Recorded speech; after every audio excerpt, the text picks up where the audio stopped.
House stands adjourned sine die.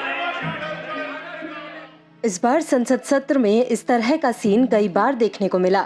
संसद में काम के नाम पर सिर्फ हंगामा हुआ और पूरे सत्र में 21 दिन हो हल्ला की भीड़ चढ़ गए। इस तरह टैक्स पेयर्स का 200 करोड़ रुपए बजट सत्र में बर्बाद हो गया। अब सवाल यह है कि इस बर्बादी का जिम्मेदार कौन? नियमानुसार संसद को संचालन की जिम्मेदारी लोकसभा में अध्यक्ष और राज्यसभा में उपसभापति की होती है।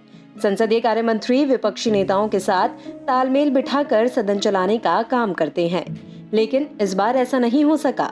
इसे लेकर शुक्रवार को कौशाम्बी में केंद्रीय गृह मंत्री अमित शाह ने कांग्रेस को जिम्मेदार ठहरा दिया।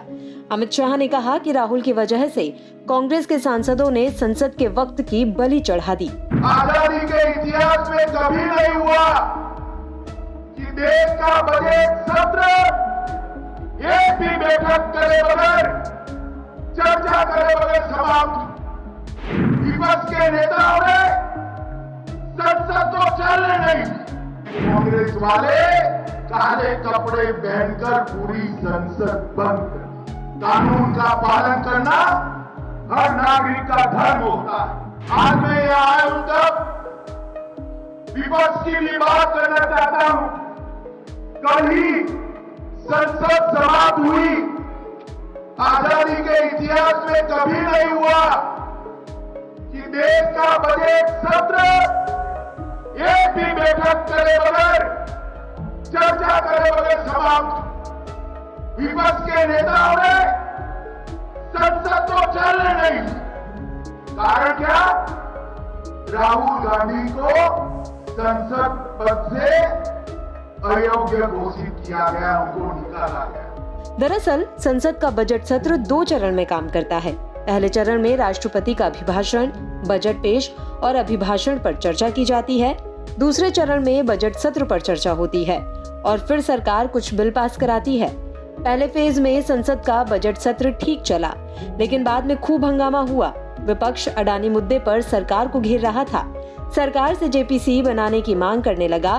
तब संसद में विपक्षी नेताओं ने माइक बंद करने की शिकायत की।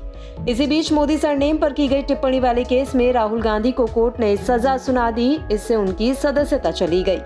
इन सब हंगामे से संसद काफी प्रभावित हुई। इस पर विपक्षी नेताओं ने विरोध जताया। राहुल गांधी जी जो सच बोल रहे हैं और उन्होंने पार्लियामेंट में अपनी बात को सच्चाई से रखी। बहुत से मुद्दे उन्होंने वहां जो रखा कि अदानी को किसने लेके गया था विदेशों में, और जब प्रधानमंत्री जी विदेश गए थे उस वक्त कहां पर अदानी उनको मिले, ये सारी चीजें उन्होंने पूछी। क्या ये गलत है? पार्लियामेंट में इंफॉर्मेशन लेना गलत है? और इसलिए वो आज राहुल जी को भी बोलने नहीं दे रहे और उनके लिए उनको एक्सप्लेन करने के लिए भी वो नहीं दे रहे। इसका मतलब क्या है कि हम लूटते रहेंगे, तुम मुंह बंद करके रहो। ये उनकी चाल है। और अब आज भी कोशिश की है राहुल गांधी जी बोलने के लिए। उन्होंने चिट्ठी लिखी थी और 3 दिन पहले भी उन्होंने चिट्ठी लिखी थी कि मुझे बोलने के लिए आप परमिशन दीजिए। मेरे खिलाफ 4 मिनिस्टर्स पार्लियामेंट में बोले हैं, मुझे भी वही हक दो जो जिस मेंबर्स को या जिस मिनिस्टर को आपने हक दिया है। तो फिर भी उन्होंने माना नहीं। इससे ये जाहिर होता है कि डेमोक्रेसी को खत्म करने का, फ्रीडम ऑफ एक्सप्रेशन को खत्म करने का, फ्रीडम ऑफ स्पीच को खत्म करने का, और आगे एक दिन ऐसा आएगा अगर यही चाल से वो चले और चल रहे हैं जिस राह से, तो इस देश में ऑटोक्रेसी आएगी, डिक्टेटरशिप आएगी और सबके बंद हो जाएंगे। हम बोलने वालों का भी बंद हो जाएगा मुंह। आप जो आज रिकॉर्डिंग करके टीवी में दिखाते हैं, लिखते हैं, वो भी बंद हो जाएगा। अब अंत में आपको बताते हैं कि संसद में कितना काम हुआ।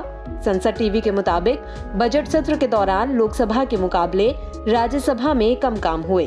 डाटा के आधार माना जा रहा है कि मोदी सरकार के दूसरे कार्यकाल में सबसे कम काम इसी सत्र में हुआ है।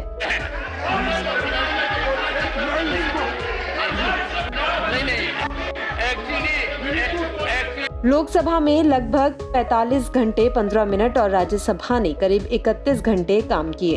दोनों सदन का समय करीब 25 दिनों का था। इस हिसाब से अगर दिन देखा जाए तो सिर्फ 4 दिन ही ठीक ढंग से संसद का काम हो पाया।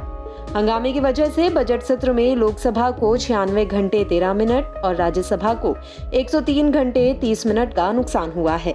इससे पहले 2021 का मानसून सत्र सबसे खराब था, जब हंगामे की वजह से लोकसभा में 77 घंटे 48 मिनट और राज्यसभा में 76 घंटे 25 मिनट का नुकसान हुआ था। अगर बिल की बात करें तो सरकार को इस सत्र में करीब 35 विधेयक पारित कराने थे, लेकिन सिर्फ 6 विधेयक ही पास हो सके। कुछ लोग ऐसे निराशा में डूबे हैं,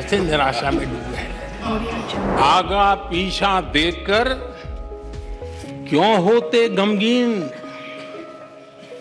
जैसी जिसकी भावना वैसा दिखे सीन।